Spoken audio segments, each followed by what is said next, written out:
YouTube, Google, it's Gord. It's morning of Thursday. I think it's Thursday. As has been the theme this week, and I hate that it's been the theme this week, is Gord is still very depressed. I'm having a really tough time. Waking up has become the thing I don't want to do. And I don't want to always rely on medicine to make it better. I need to change my life.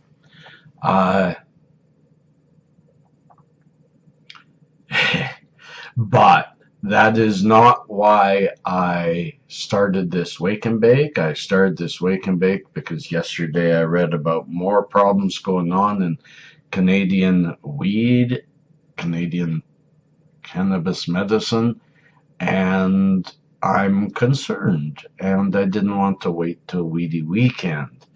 So first, to get myself up into a little better mood, very lonely here, very difficult, and broke beyond belief. About time to lose my home, I think. Trying to struggle to keep my vehicle in my home, but I don't think it's going to happen. Don't think it's going to happen. I will put my Gofundme on the air, but that isn't working. No, I'm not trying to guilt trip. I'm just saying what life is. For some reason, I guess my son needs to be stronger and tougher and able to handle days on end without his father. Because everything happens for a reason. Perhaps there's something super beautiful for him in the future, and I hope I'm around to see it. Because he is going through a struggle as deep as mine, yet he doesn't have the wherewithal to deal with it. And a mother who is more interested in what is black and white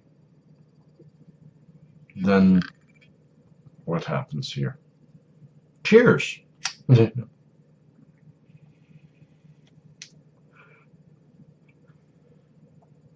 This is my chocolate. I've shown it to you all before. Definitely a good uplifter. Definitely a good way to give me some energy for the day and get me going forward. I'll smoke while I'm talking to you. What has happened is another. I reported it on Weedy Weekend 13 was that again Gary Price in Winnipeg with his, I think it's called Our Medical Marijuana or something, his store got raided again, and this time he got charged. No, I think there were no charges, but they got raided again and lost their product.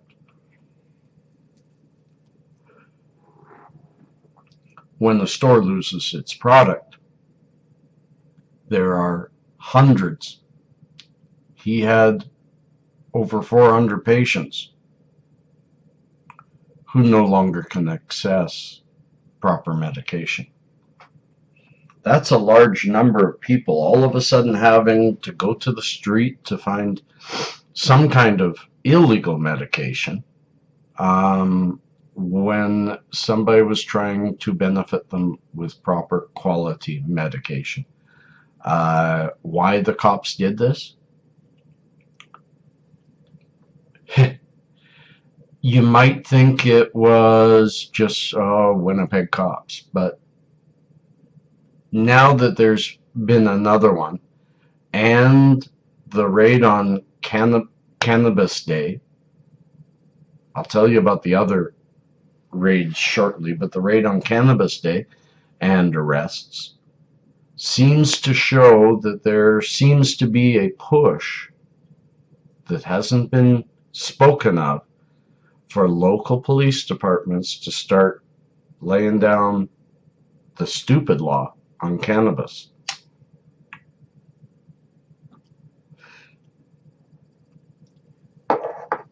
What just happened yesterday was Edmonton has a club, a compassion club, not for profit compassion club that had over 1,000 customers, patients, over 1,000, called M.A.C.R.O.S, M.A.C.R.O.S, and that stands for something, marijuana. But they were doing compassion. They were nonprofit, handling over 1,000 patients. They not only got raided, but they got charged with crimes that carry the new mandatory minimum sentencing. Now we're talking not only 1,000 people without medicine in Edmonton, not far from here, but we're talking about, think about the trouble I go through for 2 days without medicine when I see my son. The pain, here I am fighting a depression that I had already won, but it's come back because I have to go without medication for 2 days every 14, actually 4. So think about 1,000 people all of a sudden without medicine. It's like my wife attacked 1,000 more people. Ridiculous. Ridiculous. And this guy and his parents, who were the ultimate owners of the business, have been charged too, are facing jail time for a plant, for helping people medicate. Non-profitly too.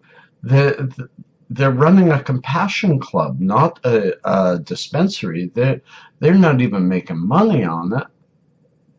And 1,000 people are without their medicine, and the people with the good hearts are now facing mandatory minimum sentencing in our stupid courts that don't believe in the legalities of this medicine. So they've taken down a couple of dispensaries now. The one in Winnipeg, they've taken down twice. Edmonton, they've taken down once. He's going to try to reopen somehow to feed those patients. But OMG, what is going on? We are supposed to be striving towards a freer society, and those who are supplying to that end are being put in jail.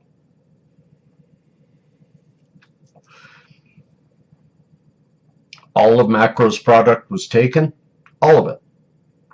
Now, what is it? The local police are just hungry for medicine?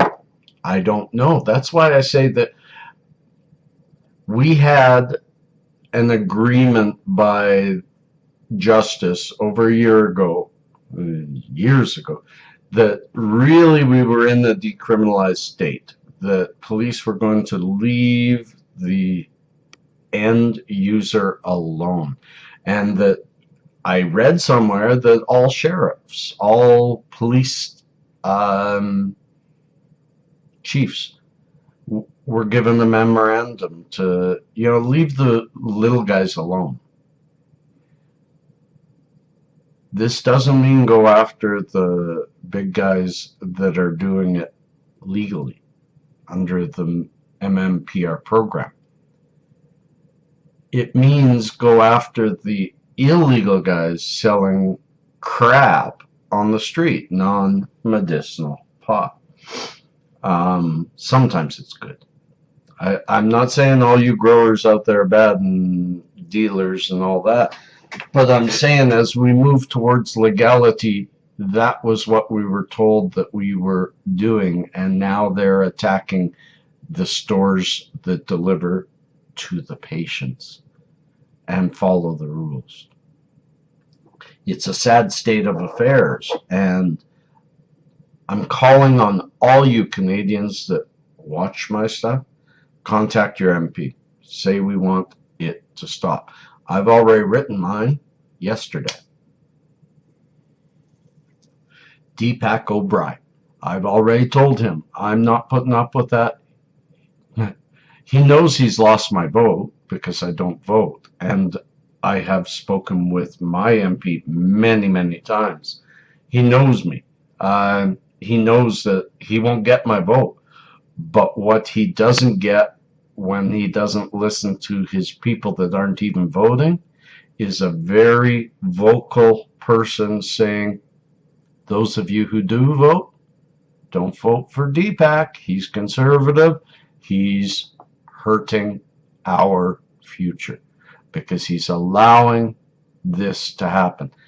All of our MPs have to come together and say, I'm getting inundated with people upset about our movement towards the legalization of cannabis.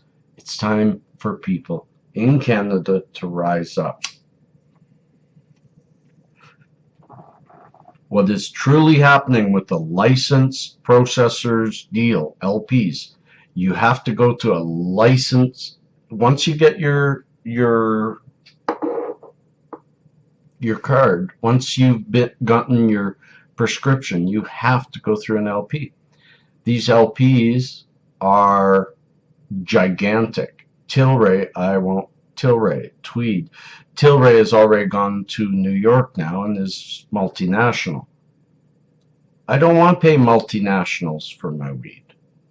I want to pay local growers. I want the freedom, though. If I want to go to a multinational who has a set type of quality product every single time, if that's how it's going to work out, it's all right for people to have those choices, but they have to have the choices of the local supplier too, just like any other vegetable. Sure, I could buy from Safeway. I can buy from Superstore. I don't. I buy from a local market because I'm going to get better product. It won't always look exactly perfect like factory stuff, and factory tomatoes always exactly the same size. No, I don't want that. I like the variety. I like things to be natural. And we as Canadians have always stood up for that choice, and we need to stand up for that choice again, because now we're getting to the point where this product will get legalized. It doesn't matter who's in charge.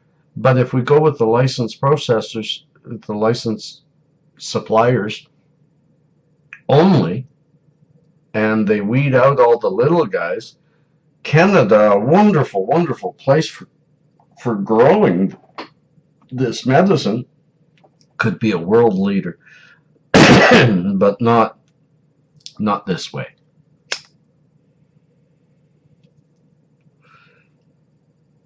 Don't squeeze out the local people and the local growers, because you see, what's happening is corporations are starting to take over this, and it is us, local smokers, local growers, that have fought all our lives. I've fought 40 years for the legalization. Now that it's coming,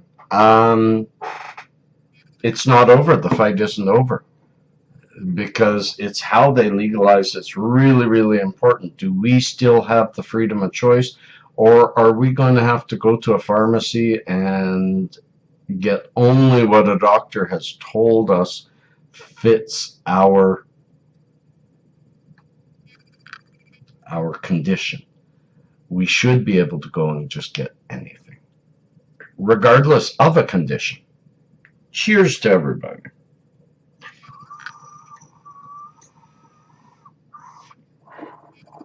Just a small morning dab of really strong ChemDoc. Now already my mood's getting a little bit better because I've been able to share with all of you. That's important to me. If I can share with all of you guys, meet PJ. Yeah, that's PJ. If I can share with all of you these difficulties, first of all, my personal ones, I end up feeling better. But my drive has always been to to get people together on a common cause. And we've been working towards legalization for too long. We need to get together and contact our MPs and say we don't like the way the Conservative government is legalizing it. We need to open it up and make it more free and stop attacking the dispensaries. Stop it. The R.V. Smith, the latest ruling of our Supreme Court of Canada, said that cannabis is a medicine, and as a medicine is a human right of Canadians to access it in any form. That was the ruling. Regardless how M.A.C.R.O.S, our stupid health minister, says, well, what they mean is, no, you're not a lawyer, you're not a judge, you're a Bachelor of Arts. Don't tell us what they mean. We all understood what they mean. And we want our product. So there's my rant. There's my wake and bake. Little better mood. Share them with my friends. By the way, thanks to everyone for the 200 subscribers. I'm now at 202, I think. Absolutely fantastic. I love to grow. I love to get to more people. Share me. Subscribe to me. Love me. I love you too. Peace.